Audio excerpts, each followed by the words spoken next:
केजरीवाल का आचरण, उसकी छवि और उसका किरदार, ये सब संदेह के घेरे में है।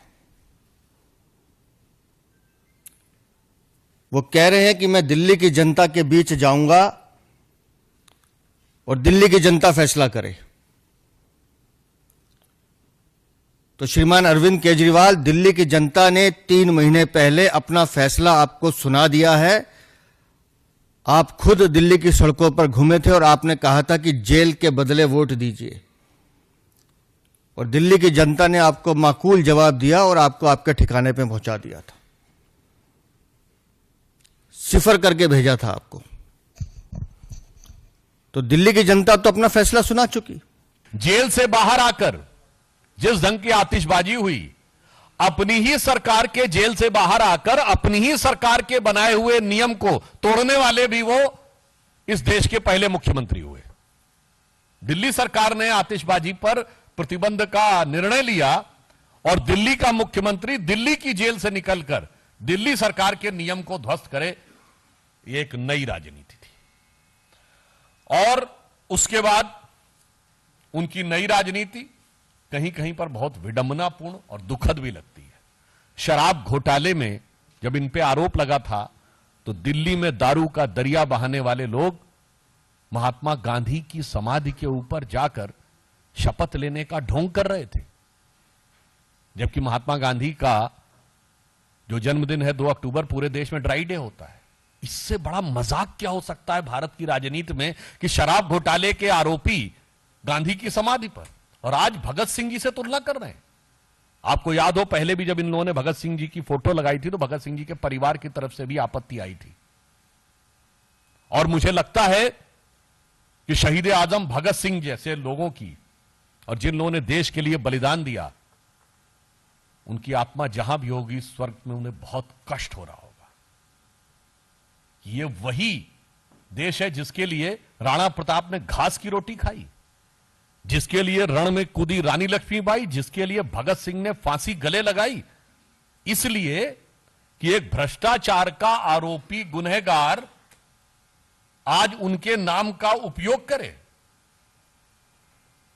इसके द्वारा एक सजाए याफ्ता मुख्यमंत्री ने, मैं कह सकता हूं कि शहीद आजम भगत सिंह जी की प्रतिष्ठा को धूल में मिलाने का काम किया है। यह आपत्तिजनक है, भर्त्सना योग्य है और पीड़ादायक भी है। फिर मैं पूछना चाहता हूं कि आप बाहर आए हैं तो जेल में रह के तो आपने इस्तीफे की बात की नहीं, बाहर आके इस्तीफा देने की बात क्यों हो रही है?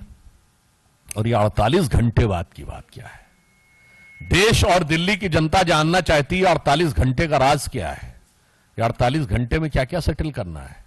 क्योंकि आप देश के पहले मुख्यमंत्री बने हैं जो सर्वोच्च न्यायालय के द्वारा प्रतिबंधित है कि आप कार्यालय नहीं जा सकते, कोई फाइल नहीं साइन कर सकते, जिस मुद्दे में आप आरोपी हैं उस पर बयान नहीं दे सकते।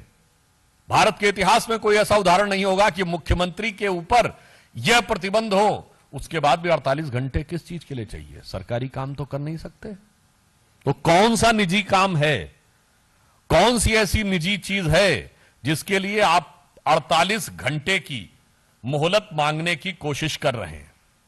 और हम यह भी कहना चाहेंगे, जब केजरीवाल जी ने इस्तीफे की बात की तो हम यह कह सकते हैं कि यह उनके जुर्म का इकबालिया बयान हो गया।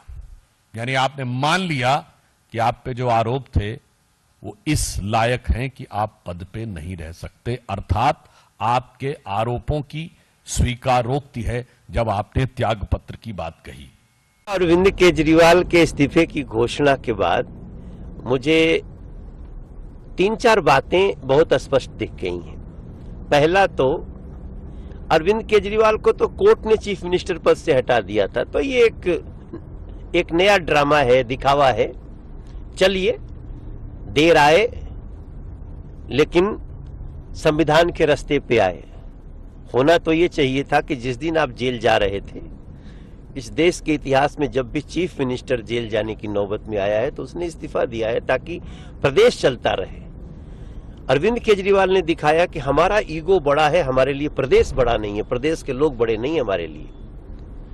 चाहे दिल्ली ठप हो जाए, झुग्गी में सेवा न जाए, पानी न जाए, अनऑथराइज कॉलोनियों के लोग सिसक सिसक के रोए, कुछ फर्क नहीं पड़ता, दिल्ली में गड्ढे गड्ढे हो जाए। अरविंद केजरीवाल को ऐसा लगता था वो चुने नहीं गए हैं, जैसे लगता वो राज गद्दी पर बैठे हैं। तो ये सारे चीजों का आज पटाक्षेप हुआ है। चलो 2 दिन बाद इस्तीफा होगा, लेकिन ये संविधान की बहुत बड़ी जीत हुई है।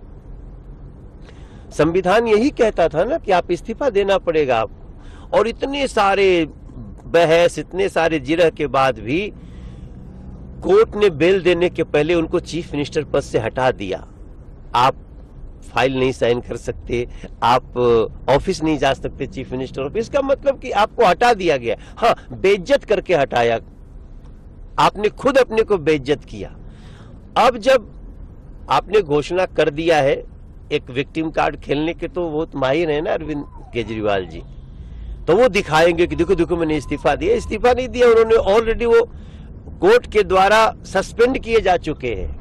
मैं इतना ही कहूंगा, सीएम का पद महत्वपूर्ण होता है। जेल के अंदर भी वो सीएम रहे, बाहर भी रह सकते हैं। जब किसी ने जेल के अंदर सीएम बने सकते, बाहर क्यों नहीं हो सकते? उनके दूसरे काम में कोई ज्यादा इस समय तवज्जो देने की जरूरत होती है, हो सकते। देखिए, माननीय केजरीवाल जी ने आज हमें मालूम हुआ है कि उन्होंने घोषणा की है कि अगले 2 दिन में वो इस्तीफा देने जा रहे हैं। मुझे पहली बात तो ये समझ में नहीं आती 2 दिन किस चीज़ का इंतज़ार है। दूसरी बात ये है कि हम ये मानते हैं कि ये देर आए हैं, लेकिन शायद दुरुस्त आए हों। अगर यही इस्तीफ़ा आज से 6 महीने पहले ये देते तो शायद दिल्ली की जनता जो त्राहिमाम पानी के लिए कर रही थी, या जब दिल्ली की जनता डूब रही थी, अगर सरकार में कोई मुख्यमंत्री होता, फैसला लेने वाला व्यक्ति होता, तो शायद दिल्ली को ये दिन देखने के नहीं पड़ते। निश्चित ही आज केजरीवाल जी ने ये बात फैसला लिया है, लेकिन मैं ये भी पूछना चाहता हूँ कि कोर्ट ने जब ये स्पष्ट किया है कि आप सीएम ऑफिस नहीं जा सकते, आप कोई फाइल साइन नहीं करते, ऐसी परिस्थिति में कहीं ना कहीं ये राजनीतिक ड्रामा नज़र आता है। कहीं ना कहीं ये जो पार्टी के इंटरनल जो एक इंटरनल उसके ऊपर कब्जा करने की एक होड़ चली है, उसका नतीजा मैं देखता हूँ। और निश्चित ही ये फैसला लेंगे, अब कौन मुख्यमंत्री बनता है, जो थोड़ा समय बचा है उसमें किस तरीके से दिल्ली की जनता को थोड़ा सा राहत प्रदान कर सकते हैं, तो एक नया मुख्यमंत्री जल्दी से जल्दी बनाया जाना चाहिए। मैं पहले भी कहा है कि ये इंटरनल वर्चस्व की लड़ाई है, और पहले ही शॉट में मुझे लगता है कि केजरीवाल जी ने मनीष जी को भी निपटा दिया है, क्योंकि उसी तरीके के इल्ज़ाम मनीष जी के ऊपर भी लगे हैं। ये आने वाले समय में पता चलेगा कि किस तरीके की साजिश के तहत इन्होंने ये इस्तीफ़ा दिया है, या जो उम्मीद ये जनता से कर रहे हैं कि शायद जनता भोली भाली है और उनके सामने आज इस्तीफ़ा देकर ये पुनः एक बार हीरो बन जाएंगे। मुझे नहीं लगता। दिल्ली की जनता पूरी तरीके से जागरूक है, वो समझती है, और 2025 में एक अच्छा जवाब देने के लिए तैयार बैठी है। मैं वही कहना चाहता हूँ, ये अगर सारा जो खेल है कहीं ना कहीं राजनीतिक रूप से प्रेरित नज़र आता है। आज अगर इनको इस्तीफ़ा देना था तो आज से 6 महीने पहले देते, नवंबर में कराते हैं, हम तैयार हैं। जब भी जितनी जल्दी दिल्ली की जनता को एक स्थिर सरकार मिल सके, मैं समझता हूं कि वो बेहतर रहेगा।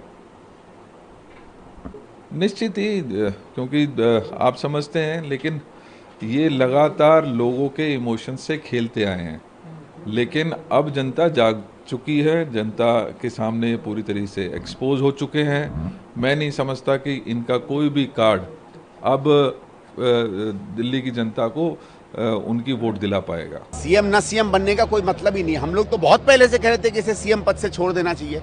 जब आपको जेल हो गई थी, भले किसी कारण से हुई, आपको तो बहुत पहले मुख्यमंत्री के पद से छोड़ देना चाहिए था। और अब बचा क्या है? अब इनके जो सीएम पद का छोड़ने का है, ये केवल एक नाटक है। देखिए, ये दुनिया के इतिहास में शायद पहली बार हुआ है कि कोई चुना हुआ व्यक्ति जो जेल जाता है, जब जेल से निकले तो उसको सुप्रीम कोर्ट कहे कि तुम खबरदार जो एक फाइल तक छुई या तुम कुर्सी पर बैठे। आपने देखा होगा हेमंत सोरेन साहब जेल गए थे, जब वो निकले कोई उन पे शर्त नहीं लगाई गई। बहुत से मुख्यमंत्री हैं, बहुत से मंत्री हैं, जब जेल रिहा हुए हैं बेल पे, तो उन पे तो कभी कोई शर्तें नहीं लगाई गई, केवल इन पे क्यों शर्त लगाई गई?